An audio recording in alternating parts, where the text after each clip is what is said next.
Kyo abasajja tetutegeera. Gwe ngamba otya nti njagala nnyo abaana bange nga gwe basala ekyenda tomwagala. Lujje tulowoozeemu tuleme kuva ku excitement tukwera excited na nduulu.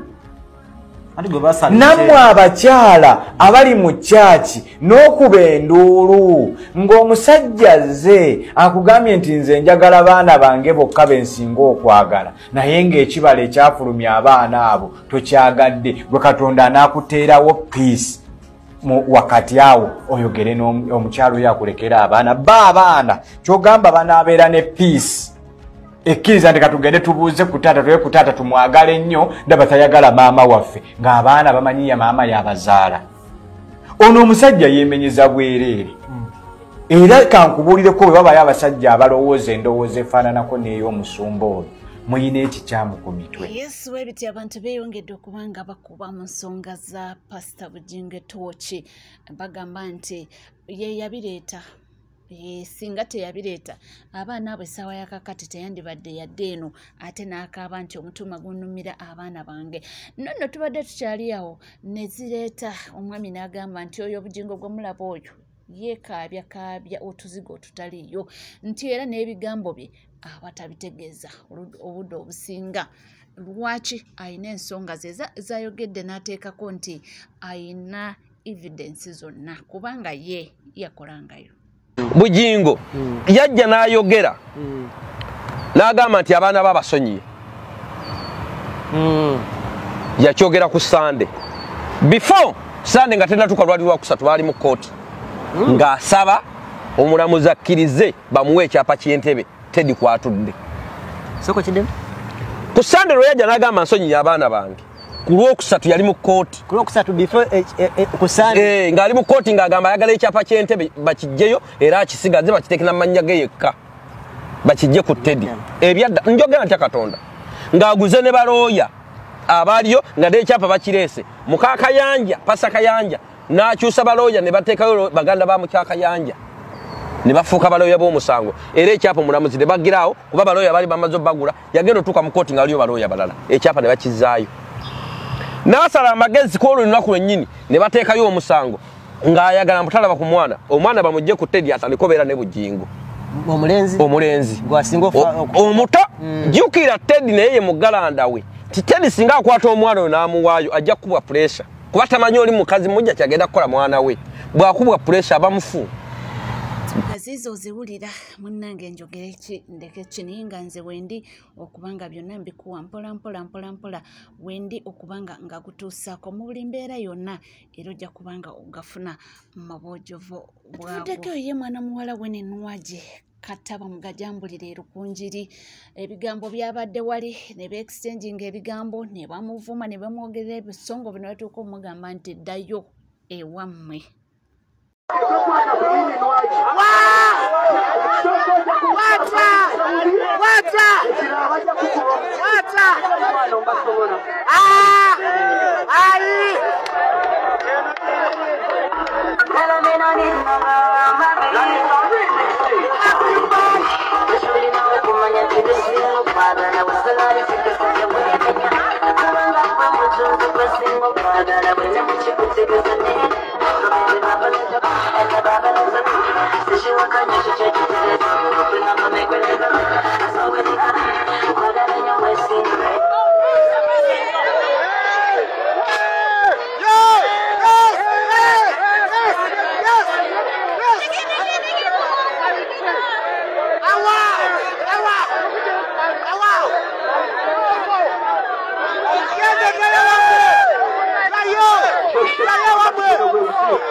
Sasude sente.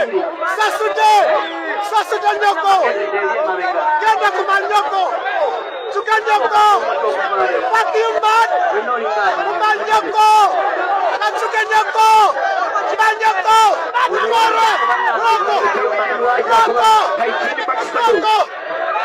Agane.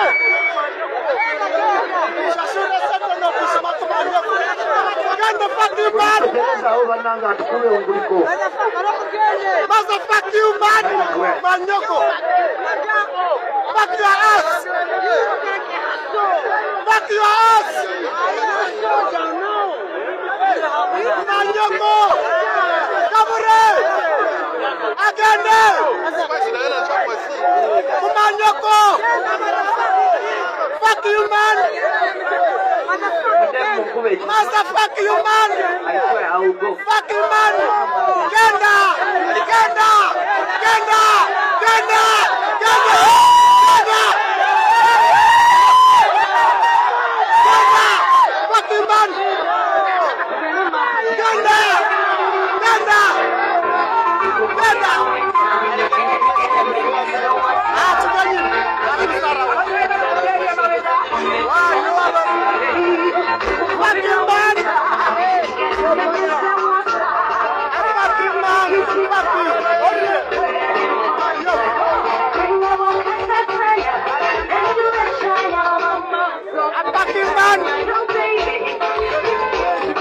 Teye meya Mulyanyama agambye bakadama oba abawadde ekigambo kye nti babeere bagumu ekintu eky'okubanga babajjako buli omu akakadde kamu mu ekitundu nti tekijja soboka. Okukola emirimu site kanso nebakwata nga bakadde bwe babaweerera. Oba okitegeera omwana okuva mu P1 paka Makerere oba akola ekoosi aba amazeewo $3,400,000. Omwana oyo n'amala okusoma omukungu wa gavumenti n'ayayuuya nti munoonye emirimu. Ne wajjawo omukisa ogugenda gye tugamba mu kiyumba oba okukola emirimu. Abaana abo ne baawukana, abaana abawala ne baawukana ne bawala baffe abali ku street abeetunda abeekolera ejjanneewo ne bagamba katugende ebuwalabu gye tutamanyi gye tutalina wa Luganda tugende tunoonye ekigulira Magala Eddiba. Tebaagenda tebataddeemu passport, baakuwa omusolo basasula passport ndowooza $20,000 express ndowooza naye erina ssente zaayo ne basasula visa gavumenti ejjayo omusolo ku embassy eyo yonna basasula ne batuuka Entebbe ne basasula parking awo wonna basasula ne bagamba tugenze Bulaaya ne baleka ensi yaabwe. Ffe abalinnya mu nnyonyi tubeera nabo abamu nga badda abamu nga bagenda. N'abulira mukadde we kakuloti mu kinaawa oba ekiteezo oba wa n'abulira mukadde we nga bwe badde wano muweereze bakadde bamwe bu bizinesi babutandike. N'abeera eyo nga famire ye takirabako. Muwala muto emyaka gye yali badde yeyagaliramu ng'ali mu nsi ye 18, 23, 24 ayali badde nga mwana muwala alina n'omulenzi we yamuleka n'abeera mu kiyumba n'akola nga n'olulimi talumanyi. Ffe abaali babaddeyo nagenda ne pulezidenti bwe baali bakutta abaana nga bali mu kkomera n'endaba ekiriyo. Olwaleero minisita ali ku musimbi ogw'abakadde b'abaana abo bwe baasasula mu masomero n'abeera mu kabineti oba n'abeera ku mukolo n'ayogera ekigambo kisobola kujja ne yeebajjagala munansonyiwa kubanga abaana abo baali balowooza nti banafu ba bwongo tebasobola kuteeseza ggwanga lyabwe. Nakugamba nti Kyagulanyi yagenda wansi omuntu wa bulijjo n'ajjayo abantu abo n'abaleeta ku 5. N'ajjayo bano bwe twali tuyita ab'ebitiibwa ab'amasuuti nabo n'abaleeta ku 5. Kati ffenna tuteeseza wano. N'owulira nga gwe gavumenti oyina amagulire go ogaanye ogateekako ebiyamba abantu ba bulijjo olw'okuba omwana akutte essimu ye ekuluma ey'amapeesa 3 oba 2 ayogera eggwanga lye ne biruma n'ogamba nti nakadaamu oyo omubonereza kamuggyeko omusolo. Bino byonna ebyamateeka muyinza okubiyisa ebyo ababaka ba palamenti mbalinako obuvunaanyizibwa. bannakadaama basobola okutereka ssente zaabwe ne batajja nazo basobola okuzikwata mu ngeri yonna endala naye bwe mulowooza nti mwe mugenda ensi eno gikungula mutya buli muntu mwagala omunyigiriza omuntu agenze sireevu baatwala basireevu kati omuntu n'obasireevu abusasulira mubakubye mu nsi yaabwe bagenzi bakoze era n'ebyo gye bali gye babonaabona mwe temusasula misolo amafuta mufuna ga bwereere olwaliro muli eryantondi mwasasudde zi hotero mwasasudde allowance mwasasudde abasirikale bammwe mwasasudde zi hotero zammwe n'omwana ali mu kiyumba ababuzza omutwe nakanwaki lemu mere kabushinje ali mu kiyumba okero anita sanita mungi ono wamu bali mu kiyumba bakola akadde ako kafunamu n'ateeka wano essimu ye n'ateesa ku ggwanga lye muwulira mufa lwaki mwe temuteeseza ku zirediyo zammwe zonna zammwe muyina tv tuzimanyi muyina rediyo tuzimanyi nammwe muleete abateesa bakompiitinge nabo mwali mubanyooma mulabye obwongo bulamu terowooza nti omuntu okukola emirimu egyo nzira ngamba nnyo abantu abagamba oyo mukomba bokisi oyo muki nedda twawukana mirimu nange ndi mukomba bokisi wano wendi ndi mukomba bokisi wammwe so tugamba gavumenti mukirabanga ekyomuzannyo musobola okuŋŋaanya ababaka bammwe be mwafula abampatuulu oba mubayita biki ne bayisa amateeka agamu naye muyinza okulaba abaana bano ssente ze bafuna ffe ababeera ku nnyonyi nga tukomawo nabo nga yaleka omwana we wa myaka 2 olusi tazaalangako tamanyi oba alizaala n'agenda akolere bakadde be ne batunda ekibanja ne bamutwala gwe minisita olw'okuba oyagala ebisanyusa Museveni ovuddeyo ne message eyinza okutabangula eggwanga mulowooza nti ekinaatabangula eggwanga kino kijja kuba kizimbe nga kino ekinaatabangula eggwanga Tunisia omwana bakwata nakatiwe aba law enforcement abakulira ekibuga neyo kyomuliro ensi neetabangula mubalabanga abo mugamba bannakadaama maama ze bawulira ebirowoozo byabwe erikiriya eyo sigenda giddamu oba sina kyensobola okwongerezaako nga tuvuddeko eyo waliwo omwami foot soldier munnaffe avuddeyo okulambulula ku nsonga y'omwana muwala juzi abaafiira wali bwe bagamba nti batujju era nga bw'oba nga oza obifolowinga akuwadde details zonna nga bwe zaali kiri gy'oli okubanga naawe okakasa oba ng'osalawo n'ogamba nti okusinziira ku kino na kino wano waliwo ekitagatta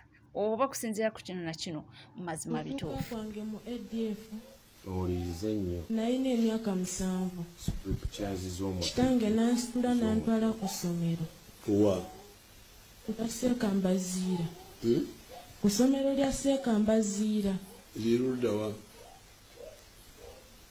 ekitundu kyennyini nakyerabira naye twali tusomera ku ssomero lya Seekambaziira nga nze mmanyi nagenda kusoma kumbe kitange ne Seekambaziira bamanyi ku bya ADF ne bansitula ne bantwala mu kibira wa mu ADF Ekongo mwayitawa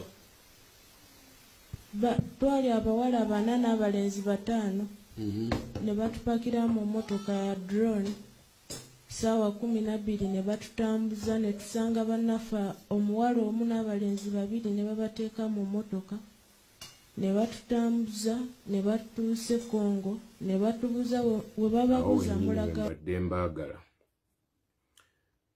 mugyebaleko bannayuganda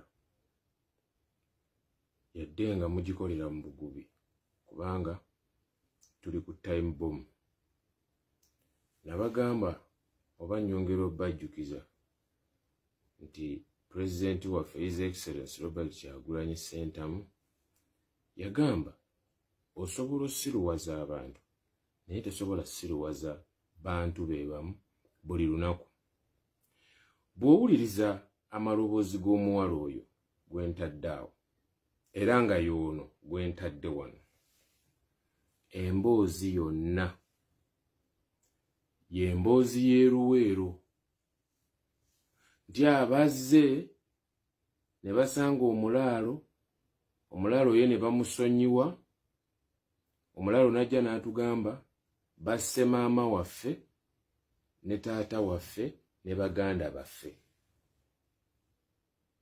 ze sitole ze zimu mu bantu bewaffe mambuka ga Uganda abayeekera bakkonyi bazze ne bakwata maama ne bamusalako emimwa n'amatu. Ze stories ezimu zezoono omuwala owa ADF era yono eyategulukuse n'ebbomu. Kwegamba bonna okuva ku mulembe gw'Obote abatuma y'omu, boosi waabwe y'ogu ye muntu y'omu, tewali mulala. Bw'olaba obubaddi ng'ate obubaddi obwo bwa mijiji egy'enjawulo, kubanga Obote si wakati wadda. In fact, okuvira ddala kwa Amini mubi. Amini yalisanga abantu sapatu ne tujja ku Obote ne bafuna abaana be bateeka mu kamera bannyonnyole Obote yatta atya abazadde baabwe. Naye ogenda okukyetooloola ng'ekintu ekyo kye kimu. Ye scripture eyazannyibwa mu gyenkaaga, ye scripture ekyazannyibwa emyaka 25 agayise aga konyi, ye scripture emu yezannyibwa ku ADF ne M23 gye tumanyi obulungi nti Museveni yali emabega waayo. Bw'owulira omuwala ono byawa obujulizi yadde nga vidiyo ngitemyemu, omuwala anyumya baabatwala e Congo mu bibira, ye baamufunira omusajja nga wa myaka 8 era ono abatuma afuba nnyo batunule mu kamera bawa obujulizi. Ndowooza bannayuganda mutegedde koni omutuufu yaani, muyeekera ki eyattanga abantu b'eruweero ekiro ng'ayambadde yunifoomu z'amagye g'Obote? Mutegedde ani amutuma? Mutegedde abantu baffe ab'e Northern Uganda ani konyi omutuufu? Weetoolooza akatambi azaatuma bano bonna abatujju ye muntu y'omu. Bw'abanga Jamiru mukulu ali mu upper prison e Luzira nga wa ADF era nga yali akulira abayeekera ba ADF, mwali mulabyeko ku vidiyo nga Jamiru mukulu bamutunuzaamu kamera ali mu kwogera lwaki atta, lwaki ayeekera Museveni na nsonga ki, interest yagijjawa, bani abadde bamufandinga, lwaki kamera bagitunuzamu ono omuwala gwe baali ku luutinga obuli ku luutinzi nga boosi we waali. Mutegedde bulungi olwedde omuyeekera omukulu owa ADF omulina kana akawala ke baali ku luutinga lwaki kwoweesa obujulizi? Lwaki temutuwa ku Jamiru mukulu naye n'atunnyonnyola? Koni bamugabako $5,000 egya $. Bwe muba musobola okubba ssente z'enguudo, bwe muba musobola okubba ssente z'erubowa, bwe muba musobola okubba amabaati g'ekkalamojja, bwe muba musobola okubba eza NSSF, bwe muba musobola okubba ez'abasirikale n'ez'abamagye be mukozesa akasiimo kaabwe aka ritayamenti, bwe muba musobola okubba ssente mu Bank of Uganda, banka y'eggwanga, kyemugamba $5,000,000 eza $, temuzaagala. Mulowooza tuli basiru? Lwaki temukwata kkoni gwe mukubidde emyaka 25 ne mumuwaayo ne babawa $5,000,000 eza $? Osobola otya okuŋŋamba gwe mwennyini mu ggwanga lyo olina omuyeekera akutulugunya era akutigomya naye ate n'ogenda olwanireko Somalia kitegeeza n'omuyeekera wa wano osula naye mu nnyumba olya naye era gwamuwa ne oda nti omanyi genda otegeyo kabbomu kamwawo bakangemu bw'oba olina omuyeekera wano Sudan sente ze wandimaze ng'oyigga koni eyatta abantu kyogamba wabyerabira nti koni yasala abantu amatu n'emimwa mu Northern Uganda mwakwata biliyoni ne biliyoni jjo lyabalamu wano ne musindika amagye Sudan naye ng'abantu b'ekiruddu abantu b'ekiteezi Nabbanja yabagamba mulinde campaign ziggwe tugenda bawayo miliyoni 2 era ne mubagoba bubi nnyo